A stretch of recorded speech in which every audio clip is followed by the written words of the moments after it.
جی السلام علیکم عزیز طلبہ اور طالبات، امید ہے کہ آپ خیریت سے ہوں گے۔ ہمارا آج کا ٹاپک جو ہے وہ ہے جمیل الدین علی کی لکھی ہوئی نظم جیوے جیوے پاکستان۔ اور جیوے جیوے پاکستان جو ہے یہ ایک ملی نغمہ ہے جو کہ جو ہے وہ بہت مشہور بھی ہے، تو آپ کے سلیبس میں یہ شامل ہے۔ تو آج ہم اس کے جو ہے وہ اس کا تیسرا اور چوتھا شعر جو ہے اس کی تشریح کریں گے۔ پہلا آج کا جو پہلا یعنی تیسرا شعر ہے نظم کا، اس کو دیکھیں۔ کہتے ہیں من پنچھی جب پنکھ ہلائے، کیا کیا سر بکھرائے، سننے والے سنیں تو ان میں ایک ہی دھن لہرائے۔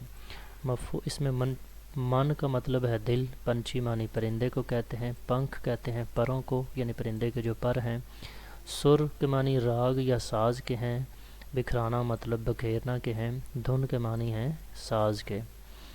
کہتے ہیں مفہوم ہے جی کہ میرے دل سے جب بھی کوئی نغمہ نکلتا ہے تو وہ جیوے جیوے پاکستان ہی ہوتا ہے، جس کو سن کر بہت سے لوگ میرے ہم آواز ہو جاتے ہیں۔ ابتدائی لائنیں ہیں بیٹے، یہ آپ نے اسی طرح ایز اٹ از لکھنی ہے کہ یہ دل کا شعر جمیل الدین علی کی لکھے ہوئے ملی نغمے سے لیا گیا ہے۔ جمیل الدین علی جو ہے وہ مشہور شاعر، سفر نامہ نگار، کالم ادیب جو ہے وہ ادیب اور کئی مشہور ملی نغموں کے خالق تھے، اور حکومت پاکستان کی طرف سے جو ہے وہ انہیں تمغہ برائے حسن کارکردگی سے نوازا گیا۔ 1965 اور 71 کی پاک بھارت جنگوں میں بھی جنگوں میں ان کے ملی نغموں کو خاصی شہرت جو ہے وہ حاصل ہوئی۔ تو اس شعر میں جمیل الدین علی نے ملک پاکستان سے اپنی گہری محبت اور عقیدت کا اظہار کیا ہے۔ شاعر کہتے ہیں کہ جب کبھی میرے دل سے کوئی نغمہ یا گیت نکلتا ہے، بالکل یہ اسی طرح کی کیفیت کا انہوں نے ذکر کیا جس طرح ہم دیکھتے ہیں کہ ہم بھی کبھی نہ کبھی جو ہے وہ اگر خوشگوار موڈ میں ہوں تو ہم کوئی نہ کوئی گیت یا نغمہ یا گانا گنگناتے ہیں، تو وہی کیفیت ہے جمیل الدین علی بھی۔ تو کہتے ہیں کہ وہ گیت اور نغمہ میرے پیارے پاکستان کا ہی ہوتا ہے۔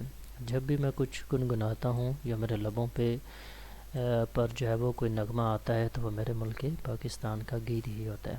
لہذا میرے دل میں اور میری زبان پر ایک ہی نغمہ ہے، اور وہ یہی ہے کہ پاکستان پاکستان جیوے پاکستان۔ جب دوسرے لوگ مجھے یہ گیت گاتے ہوئے سنتے ہیں تو وہ بھی میرے ہم نوا ہو جاتے ہیں، وہ بھی میرے ہم آواز ہو جاتے ہیں، اور میرے ساتھ مل کر جو ہے وہ یہی نغمہ گنگناتے ہیں کہ پاکستان پاکستان جیوے پاکستان، اور ہر طرف یہ نغمہ یہی گیت جو ہے وہ سننے کو ملتا ہے۔ تو یہ تھا بیٹے تیسرا، اور اب ہم جو ہے وہ چلتے ہیں چوتھے شعر کی طرف، جو کہ آج کا جو ہے وہ جو ہے وہ آخری شعر ہے۔ کہتے ہیں بچھڑے ہوں کو بکھرے ہوں کو ایک مرکز پر لایا، کتنے ستاروں کے جھرمٹ میں سورج بن کر آیا۔ اس میں کوئی مشکل لفظ نہیں ہے، جسٹ یہ جو جھرمٹ ہے اس کے معنی ہیں جس کو آپ کلسٹر بھی کہتے ہیں یا پھر مرکز، مجمع بھی کہہ سکتے ہیں۔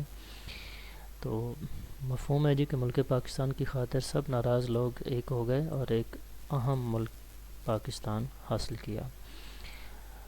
اس کی تشریح جو ہے وہ بالکل ویسے ہی ہے کہ سٹارٹ میں آپ نے یہ 4 لائنیں جو ہے یہاں تک جو ہے یہ اپنے شاعر کے متعلق جو ہے وہ ایز اٹ از لکھنی ہے تشریح کے شروع میں، اور اس کے بعد آپ نے یہاں سے جو ہے وہ اس کی تشریح کرنی ہے کہ شعر کے پہلے مصرعے میں شاعر نے تحریک پاکستان سے پہلے کے حالات کی طرف اشارہ کیا کہ ملک پاکستان کا خیال آنے سے پہلے برصغیر کے جو مسلمان تھے وہ فرقہ بندی کا شکار تھے، وہ بکھرے ہوئے تھے، اتحاد اور اتفاق کی دولت سے خالی تھے، لیکن جیسے ہی علامہ اقبال نے انہیں اپنے لیے ایک الگ وطن کا خواب دکھایا تو وہ آپس کی رنجشیں اور ناراضیاں بھلا کر ایک ہو گئے، سب مل کر الگ وطن کے حصول کے لیے کوشش کرنے لگے۔ شاعر کہتا ہے کہ اس پیارے وطن نے تمام لوگوں کو اکٹھا کر دیا، سورج کی طرح چمکتا ہوا اس دنیا کے نقشے پر جو ہے وہ یہ ملک نمودار ہوا۔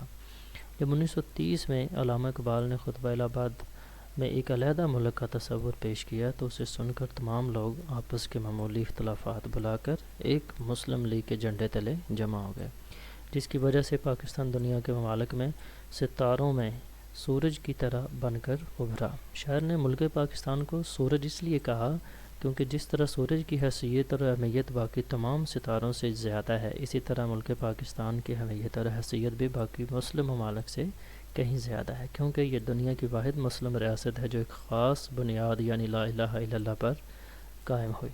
لہٰذا شاعر کے نزدیک وہ سب لوگ جو ہے وہ میرے اس پیارے وطن نے ہی ایک جگہ پر اکٹھے کیے جو اس کو جو ہے وہ حاصل کرنے یا اس کو قائم کرنے کے لیے سرگرداں تھے یا کوشش کر رہے تھے۔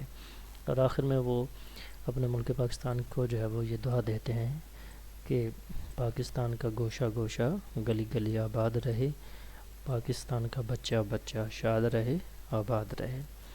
تو یہ تھے بیٹے آج کے 2 اشعار۔ باقی اشعار جو ہیں وہ اگلی ویڈیو میں انشاءاللہ ہوں گے۔ تو اپنا خیال رکھیے گا اور چینل کو لازمی سبسکرائب کیجیے گا۔ اللہ حافظ۔